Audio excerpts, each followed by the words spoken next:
পৃথিবীর সবচেয়ে successful deep sea port সহ টাউনশিপ হচ্ছে সিঙ্গাপুর, এবং আরেকটা পোর্টের কথা প্রায় উঠে আসে, সেটা হচ্ছে সাংহাই। তো আপনাদের যদি কখনো যাওয়ার সুযোগ হয়ে থাকে তাহলে মনে করেন যে আমরা যদি বাংলাদেশের একটা সিঙ্গাপুর করতে চাই বা বাংলাদেশের ভিতরে একটা সাংহাই পোর্ট করতে চাই, আগামী 30 বছর হাতে আছে সময়। ইমাজিন করতে পারতে হবে যে 30 বছর পরে আমরা এই মহেশখালী মাতারবাড়ি এলাকাটাকে সিঙ্গাপুর বা সাংহাইয়ের মতো করে দেখতে চাই। মাতারবাড়িতে একটা ডিপ সি পোর্ট দেখা যাচ্ছে, বাট সেটাও আসলে ড্রেজিং হয়েছে, কিন্তু কয়লার খালি বার্জগুলো আসা যাওয়া করে, মেইন পোর্টটা এখনো দেখা যাচ্ছে না। কিন্তু আপনাদেরকে ইমাজিন করতে পারতে হবে যে আজকে থেকে 20 বছর পরে 2055 সালের দিকে, এখন তো 30 বছর পরে, আজকে থেকে প্রায় 30 বছর সামনে গিয়ে জায়গাটা দেখতে কেমন হবে। তো অরিজিনালি যখন এটার মাস্টার প্ল্যান করা হয়েছিল বছর 5 আগে বা বিগত সরকারের সময়, তখন এটাকে একটা পাওয়ার হাব এবং একই সাথে একটা ডিপ সি পোর্ট হিসাবে প্রাইমারিলি চিন্তা করা হয়েছিল। আমরা এটাকে আসলে একটু অন্যভাবে দেখতে চাই, আমরা এটাকে একটা টাউনশিপ হিসাবে দেখতে চাই। পৃথিবীর সবচেয়ে সাকসেসফুল ডিপ সি পোর্ট সহ টাউনশিপ হচ্ছে সিঙ্গাপুর, এবং আরেকটা পোর্টের কথা প্রায় উঠে আসে, সেটা হচ্ছে সাংহাই। তো আপনাদের যদি কখনো যাওয়ার সুযোগ হয়ে থাকে তাহলে মনে করেন যে আমরা যদি বাংলাদেশের একটা সিঙ্গাপুর করতে চাই বা বাংলাদেশের ভিতরে একটা সাংহাই পোর্ট করতে চাই, আগামী 30 বছর হাতে আছে সময়।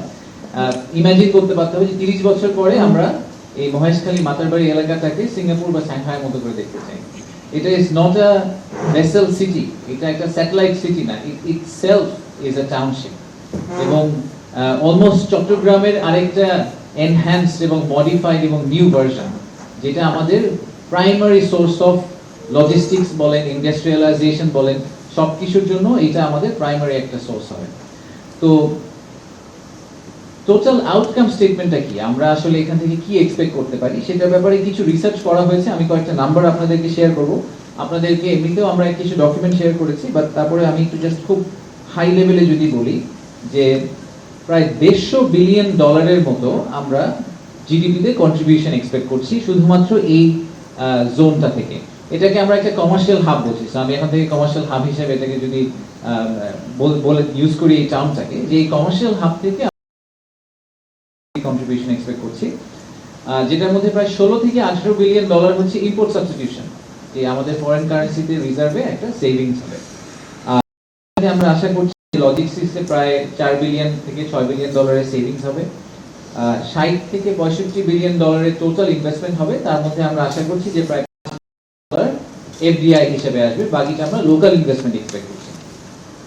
আর ফাইনালি প্রায় 1.5 লাখ লোকের কর্মসংস্থান ডিরেক্টলি আমরা এক্সপেক্ট করছি, ইনডিরেক্টলি সব মিলিয়ে প্রায় 25 লাখ লোকের কর্মসংস্থান আমরা আশা করছি এই এলাকা থেকে হবে।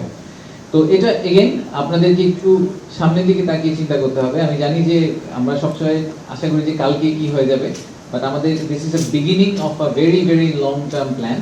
বাট আমরা যদি এটাকে সফলভাবে করতে পারি, আসলেই বাংলাদেশের চেহারা বদলানোর জন্য সবচেয়ে বড় ইনগ্রেডিয়েন্ট হিসাবে আসলে এই মহেশখালী ইন্টিগ্রেটেড ডেভেলপমেন্ট এরিয়াটা আপনি চিন্তা করতে পারেন। তো 4টা পিলারের উপর বেস করে আমাদের এই ডেভেলপমেন্টটা কাজ করছে। প্রথম পিলারটা হচ্ছে পাওয়ার অ্যান্ড এনার্জি।